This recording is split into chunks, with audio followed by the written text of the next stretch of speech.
Today we have another clinical case discussion with us.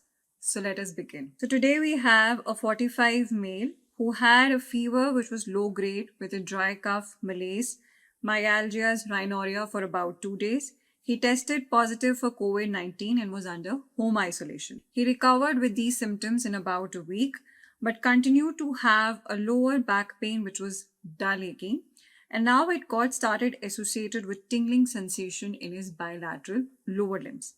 And over the next 5 days, he developed the bilateral lower limb weakness to an extent that he became bedbound and he was not able to move his legs even in the bed.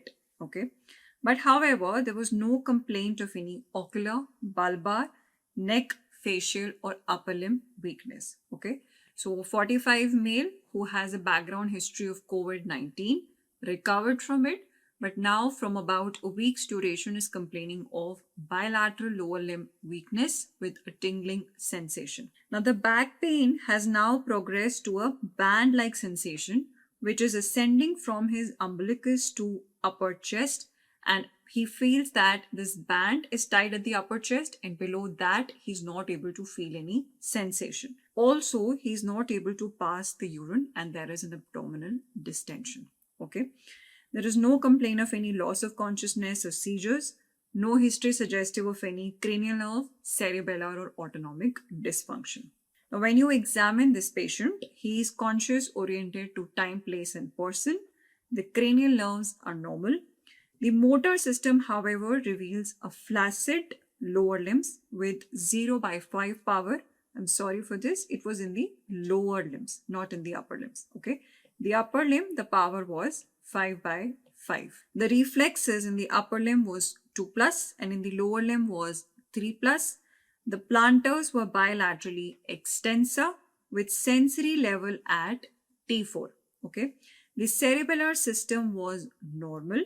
The bladder was palpable, and when you had inserted Foley's, about 1.5 liters of urine drained out.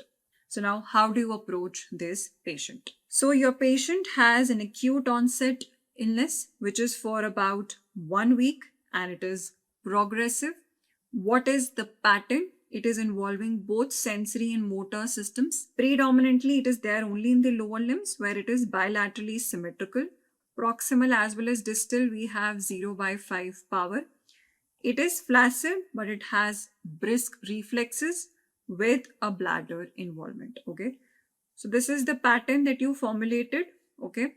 Now let us see how do you localize. So your patient is oriented to time, place and person, is not giving you any seizures, any loss of consciousness. So your higher mental functions are intact. So can the localization be in the brain? No. Your patient does not give you any cerebellar features and your cerebellar examination is normal. So, cerebellum is out. There is no cranial nerve involvement. So, this brainstem is out. Okay. So, at least till here, there is no localization. Your patient has both sensory and motor involvement. So, the patient cannot have muscle, which is a pure motor, cannot have NM junction. Now has sensory and motor with a bladder involvement. So cannot be a nerve, cannot be a root pathology.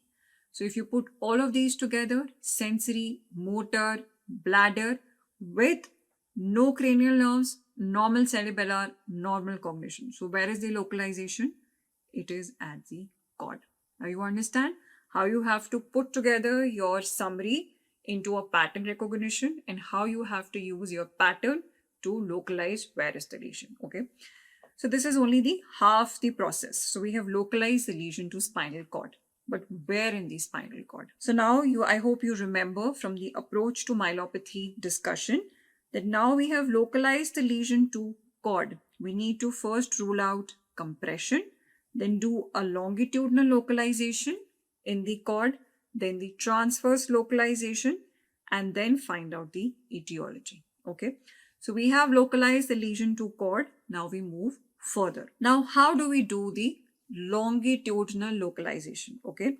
Now remember I told you the longitudinal localization is done by the help of myotomes, dermatomes and reflexes. Okay. Now, your patient has weakness only in the lower limbs. The upper limbs are absolutely normal. So, lower limbs, the myotomes, they begin from L1. So, what you can confer from this information is that the lesion is going to be above the level of L1. Okay, so it is above L1, can be anywhere above L1. So, that's the minimum extent that the lesion is going to be at. Now, if you have to find out the upper extent, you need to see that the upper limb is normal. Now, upper limb, the brachial plexus is from C5 to T1. So, where is the longitudinal localization? Above L1 and below T1. I hope you all got it.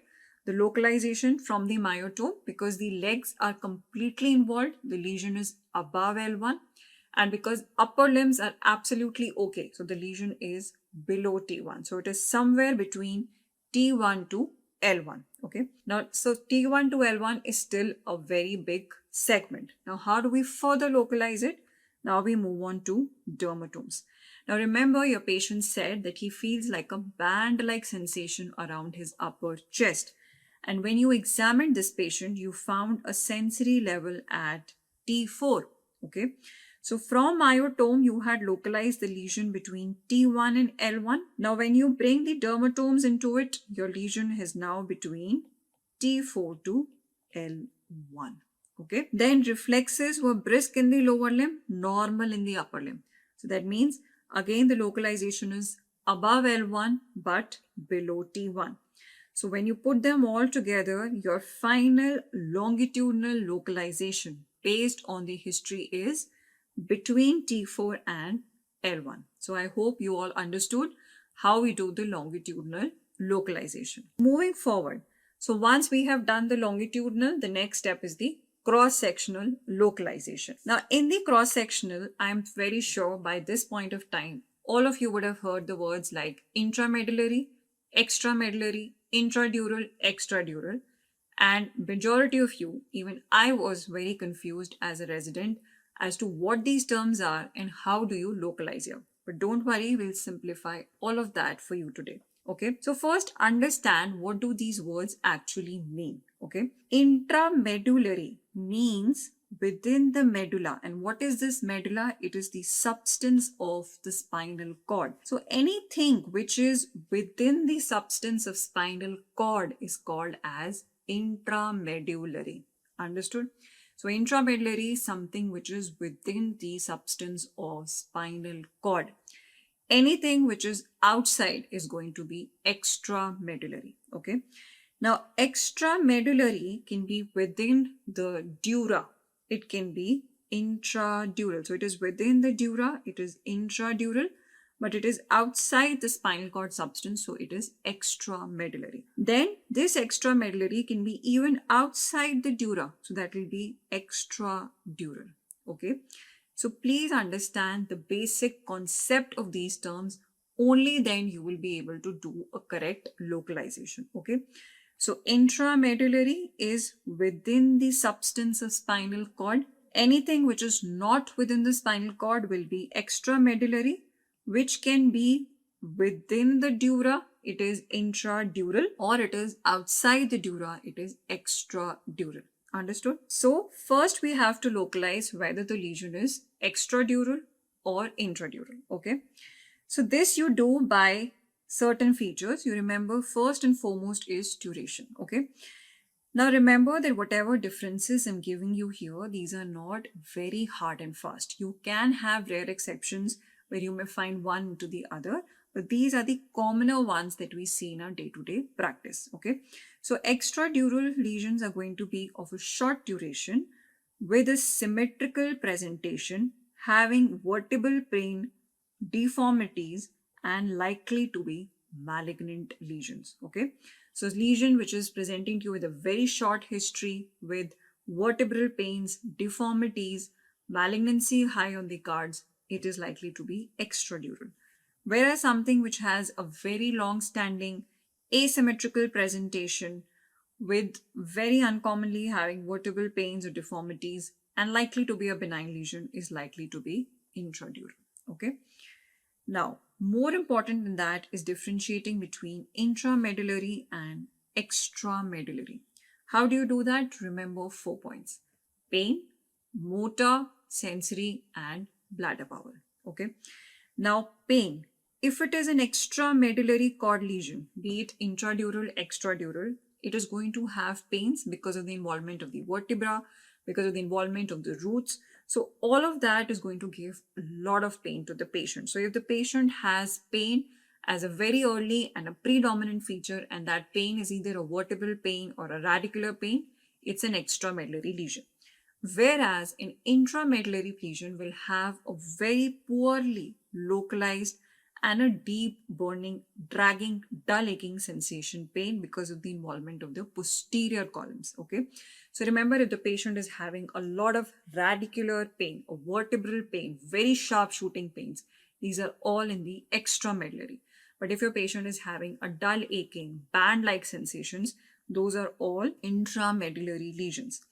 Then the sensory deficits. Now, something which is going to compress the cord from the outside. Okay.